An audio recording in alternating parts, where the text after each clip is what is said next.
Bonjour et bienvenue dans la météo du Bitcoin. On va pas forcément parler de Bitcoin aujourd'hui, on va parler de crypto, mais c'est l'occasion de vous rappeler que on fait des vidéos sur la chaîne Alpha Team et de rappeler à tous les fans, de ceux qui aiment bien avoir mon insight au quotidien, de ce qui se passe en ce moment. Alors si vous l'avez pas remarqué, globalement en ce moment c'est le choc des titans, hein. C'est CZ contre SAM, c'est FTX contre Binance et ça se caractérise avec un drama autour de FTT et depuis 4-5 jours, globalement, des rumeurs de FTX qui seraient pas solvables, ce qui est relativement douteux. Mais surtout avec des éléments suivants, c'est que voilà, ils auraient emprunté ou peut-être ils seraient exposés avec des emprunts, avec un collatéral FTT. Alors que le FTT, il n'y en a pas tant que ça, c'est pas si liquide que ça, etc. etc. Et tandis que les rumeurs font bon train, et bien sûr, je me suis pas mis en spécialiste du sujet pendant les jours qui ont été là, hein. Je n'ai pas passé ma vie à faire ça, donc forcément, c'est probablement incomplet, voire erroné, hein, ce que je dis ici. On va surtout s'intéresser à l'action du prix et aux conséquences au niveau des sentiments de marché. Donc si vous voulez voir un petit peu de ce qu'il s'agit, il s'agit de deux gros poissons qui se tirent dans les pattes. Et globalement, Binance qui dit ok, c'est bien bon. Quand on a quitté, quand Sam a voulu racheter sa part, enfin notre part de FTX et tout, il nous a filé du cash et il nous a filé des FTT. Mais les FTT, on n'en veut plus. On va vendre pour 2 milliards de FTT à peu près, je crois que c'est ça. Sauf que 2 milliards, il n'y en a pas tant que ça sur les marchés. Et du coup, personnellement, le fait que moi personnellement, je me suis fait un peu découper hier. J'ai pris un scalp gagnant et un gros trade perdant. Le scalp gagnant, c'était le short squeeze qui a eu lieu là. Parce que, bon, la majorité a tort. Vous connaissez un petit peu mon principe. Dans ma logique, la majorité a tort. Donc, je vais toujours... Déjà, je parie pas contre Sam. Et en plus de ça, quand il y a un narratif baissier bien ruminé et tout... Quand il y a un gros narratif qui est embrassé par l'ensemble de la communauté, ça peut être intéressant de voir des retournements parce qu'il y a un effet de surprise. Et les effets de surprise, c'est rentable. Donc, pour moi, hier, on pourrait regarder ici, par exemple... Au niveau du funding, une grosse augmentation, enfin une grosse baisse de funding et une grosse augmentation des open interest. En général, c'est un bon scénario pour un short squeeze. Sauf que Binance a beaucoup à vendre et ils ont l'air motivés. Donc ils ont profité un petit peu de ça pour mettre un coup de latte pendant qu'il y a du doute, pendant que FTX est dans la tourmente, et ils ont beaucoup pour appuyer ici sur FTT. Et du coup, pendant le drama d'hier, globalement, on a des événements, on a l'équivalent d'un bank run, qui en tout cas d'arriver sur FTX. C'est-à-dire que même s'ils étaient solvables, les gens ont flippé leur race. Et par exemple, on pourrait constater que la stablecoin réserve de FTX est maintenant à 51 millions. C'est-à-dire qu'il y a 93% de réserve de stablecoin qui a dégagé hier. Donc il y a beaucoup de gens qui ont retiré. Et aussi, les FTT sur l'ensemble des échanges est un gros pic. Donc là, on a déjà eu le cas. Hein, ce n'était pas forcément des cas de bear market. Mais... tous les échanges, là, il y a beaucoup de FTT, il y a beaucoup de gens qui vendent le FTT. Et il y a Caro, hier, donc assistante de Sam, qui dit parce qu'en fait, là où je me suis fait surprendre sur mon trade, c'est le tweet de Binance qui dit « Ouais, nous, on a 2 milliards à vendre et on va le faire. » Ok, donc là, surprise, évidemment, ça a eu un impact sur le prix. Et a priori, ils sont motivés à le faire. Et CZ, donc CZ, continue à poster des tweets régulièrement pour enfoncer le clou. Et tandis que Sam a l'air un petit peu en stress sur son Twitter en disant « Ouais, merci pour tous ceux qui ont fait le soutien et tout », il commence à s'énerver. Il y a même un tweet que j'ai vu passer et j'ai cru que c'était vraiment un tweet de Sam qui dit « Ah ouais, c'est comme ça, nous aussi on a plein de PNV à vendre et tout ». Mais en fait, non, c'était un faux compte, mais c'était un petit peu l'ambiance. En tout cas, ça sent un petit peu la tourmente. Et disons, autour de la FUD, il y a quand même un exode, ou une exode, je ne me rappelle plus, de FTX. Et pour le moment, même si c'est peut-être, même s'ils sont solvables, même si tout va bien, il sera peut-être utile de ne pas laisser ses sous dessus. Voilà, on ne sait jamais.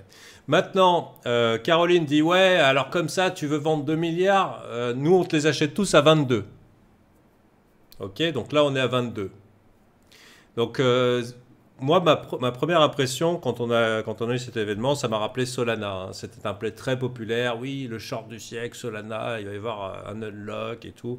Et là, il y avait Sam qui avait sorti un tweet qui dit allez, vendez-moi tout à 3 dollars et allez vous faire foutre. Ce n'est même pas inventé. C'est texto ce qu'il a dit. Et après, ça a été l'initiation d'un gros short squeeze et d'un bull market assez énorme sur Solana. Maintenant, ici, on a deux choix. Le problème ici, avec Caroline qui dit « Ouais, nous, on vous achète tout à 22 000 », déjà, on a FTX qui est un petit peu short en monnaie. Mais surtout, ils en ont déjà beaucoup du FTT. Alors moi, mon idée, c'était « Ouais, ils ont beaucoup de FTT. Donc, s'ils ont beaucoup de FTT, ils vont pas laisser le prix aller plus bas. Et puis, parce que c'est le genre, c'est quitte à en avoir beaucoup, ben, on va vendre quand ça monte. » Mais, a priori... CZ, il n'a pas voulu attendre la pump et il s'est dit FTT, il est sur les lows. On va aller appuyer un petit peu sur le bouton en sachant que BNB, lui, fait l'inverse. Ça veut dire que BNB, lui, il fait des structures haussières après un gros crash, alors que FTT, c'est l'inverse. Vous voyez, clac, clac, clac, hop. Et là, il nous fait triangle descendant. Le problème avec cette réaction de Caro et de Sam, globalement, qui a l'air un petit peu paniqué sur Twitter, personnellement, je vais quand même mettre des alertes au cas où pour switcher bull rapidement, parce que ça pourrait être assez épique si jamais ça faisait un short squeeze. Le problème, c'est ce triangle descendant long terme qui n'est pas sans nous rappeler Luna, ici, hein, avec Do Kwon, si c'est bien son nom, j'ai oublié. Pardon. Qui dit ouais, moi je rajoute ici. Hein, je déploie plus de capital. Hein, no problemo. Hein, et on se rappelle un petit peu cette structure un petit peu en triangle descendant long terme. Et malheureusement, là, on n'a pas de terme. On n'a pas de terme entre une entreprise qui est en train de subir un bank run, donc ça va être... Il n'y a plus trop de stablecoin sur l'échange. On a le triangle descendant long terme. On a un vendeur motivé qui plus est un milliardaire et qui lâche pas l'affaire. Hein, il continue de tweeter environ toutes les 2 heures en disant je vends, je vends, je vends. Et une entreprise qui est déjà largement exposée sur du FTT. Donc ils en ont beaucoup. La question c'est à quel point...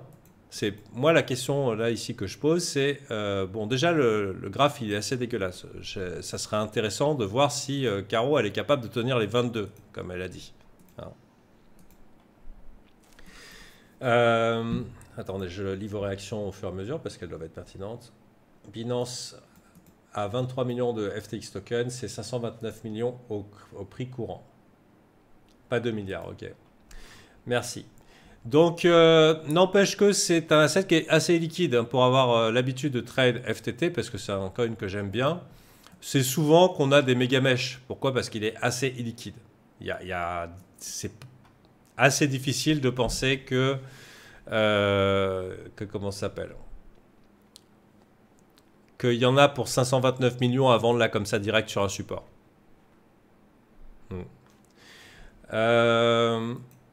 Sur un support pas loin de casser.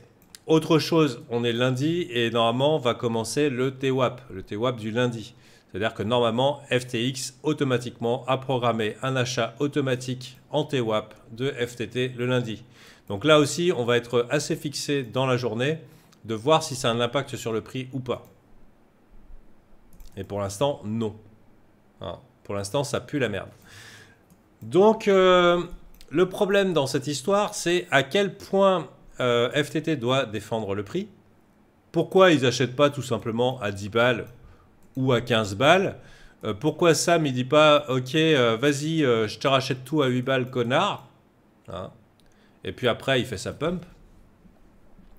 Pourquoi ils doivent défendre le prix? Est-ce qu'ils doivent défendre le prix parce que, par exemple, leur balance en FTT serait un collatéral ou ça veut dire une caution pour des emprunts qu'ils ont fait pour acheter autre chose ou voilà, en tout cas dans un système d'emprunt de stablecoin, etc. Enfin, tous les genres de trucs qu'on peut faire dans la défi, dans les cryptos.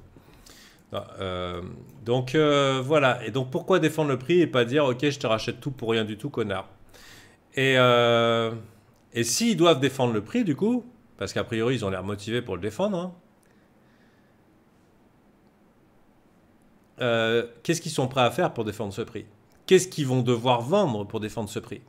Est-ce qu'ils vont devoir vendre du sol? Est-ce qu'ils vont devoir vendre des assets multiples, etc., partout?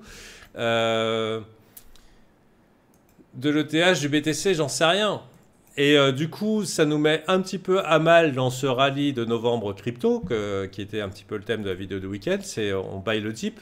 Mais là, les conditions sont légèrement différentes. On a de la baston de milliardaires et on a peut-être des gens qui vont devoir faire des choses. Sans compter aussi tout le système d'arbitrage multi-échange que Alameda FTX ont.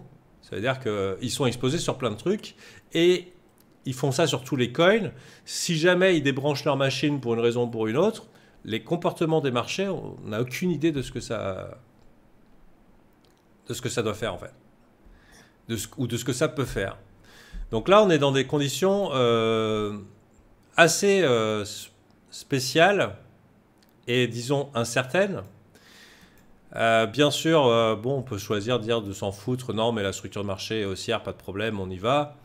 Mais c'est sans compter le fait que, par exemple, le Nasdaq, ça pue la chiasse, quoi.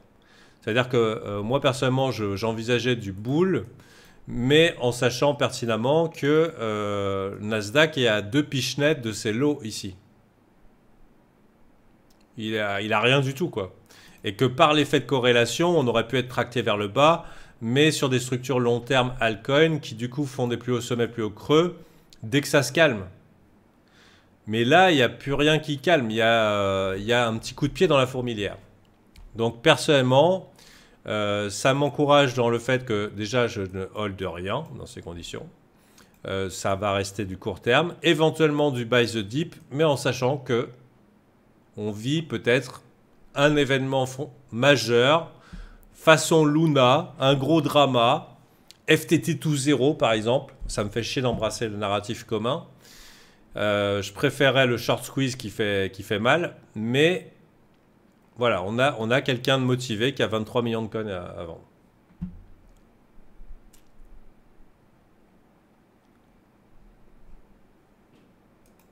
Et le narratif commun de Luna, c'était buy the dip. Là, je ne sais pas si c'est short ou pas.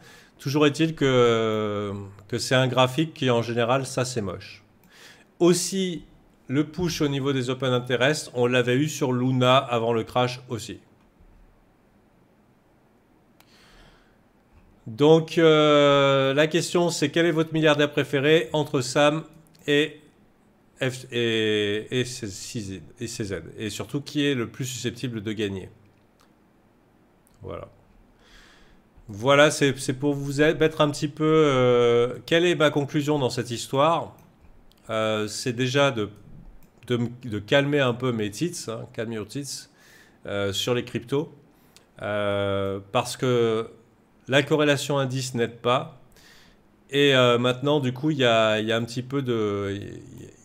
Voilà, il y a un paramètre, il y a une petite ombre au tableau crypto là. Il y a une petite ombre au tableau crypto qui fait qu'on va peut-être se calmer un petit peu. Parce que par exemple BTC, je voyais bien un push BTC vers les 21 700, 21 800 et ensuite un dip. Bon, on n'a pas eu le temps. C'est encore potentiellement dans les bacs. Et un dip qui nous emmènerait voilà, sous les 20 000 quoi. C'était un peu mon idée. Mais malgré ça, je me disais, il y a beaucoup d'alts qui peuvent faire des jolis trucs. y compris la DeFi, etc., etc. Parce que Sam, par exemple, il est très branché DeFi. Mais DeFi aussi, même s'ils ont accumulé beaucoup, c'est des assets très illiquides. Et s'ils n'ont pas pu organiser leur pump et qu'ils ont besoin de stablecoin, ça peut market sell sa mère. Donc, alors, imaginez que c'est une énorme SIOP s'ils font de jet ski ensemble aux Bermudes. Je sais pas. Donc, quels que soient les niveaux, les coins qui ont eu l'air d'être accumulés, par exemple, j'aime bien Link et Sushi et tout, c'est des grosses zones d'accumulation. La pump n'a pas eu lieu. Et je dirais que si, par exemple, Sam, il a besoin de cash et que c'est lui qui a posé ce bottom d'accumulation, bah, ça annule un peu l'idée de c'est bullish. C'est je récupère l'argent, tout ce que je peux, parce que j'ai mon niveau FTT à sauver. Voilà. Donc, dans ces conditions, moi, personnellement, je vais continuer en day trading. Si j'ai des plays évidents, je les prendrai. Mais sinon, il y a une expression qui dit ne pas mettre le doigt entre l'écorce et l'arbre. C'est un proverbe. Hein. Donc, là, par exemple, bon, il y a des gens qui sont parieurs hein, qui vont dire ouais, non, mais FTX va gagner sur Binance et tout. Mais pareil, FTX, il a acheté beaucoup de boîtes en faillite pendant le crypto crash. Il a acheté BlockFi et d'autres. Hein. Et c'est des bonnes entreprises en cas de reprise. Il a profité de ça pour se positionner, pour être entre guillemets le maître dans le prochain cycle. Mais c'est sous réserve qu'il reste solvable jusqu'au bout. Hein, c'est sous réserve qu'il ait le temps de voir un prochain cycle. Donc voilà, on va pas crier au drame, mais en tout cas, c'est sûr que c'est plus un endroit à prendre du popcorn qu'à se mettre à gros risque. C'est mon opinion. Ah là là. Bon, sur ce, j'espère que ça vous a été utile d'une manière ou d'une autre. Et puis sinon, bah tant pis. Hein, merci de votre temps en tout cas. Vous savez en tout cas comment je me positionne. Et jeudi, CPI. Hein, donc volatilité. Et on se rappelle que Jérôme Powell a dit que les taux d'intérêt, il les augmenterait, ça serait plus longtemps et plus haut que nécessaire, si nécessaire. Donc ça va être des chiffres qui vont être importants. Si les chiffres du CPI impliquent une augmentation plus hausse des taux d'intérêt, ça peut faire peur au marché. Donc pareil, je pense que même pour les assets à risque, hein, je pense que ça va être assez calme en ce début de semaine. Voilà, ça serait logique d'être calme. Allez, il y a des élections, ouais. Et c'est quoi? C'est des préélections, vraies élections? Je m'y connais pas trop en élection. Midterms, ok. Et vu que je m'y connais pas, ça veut rien dire pour moi. Ok les copains, bonne journée à vous et à la prochaine.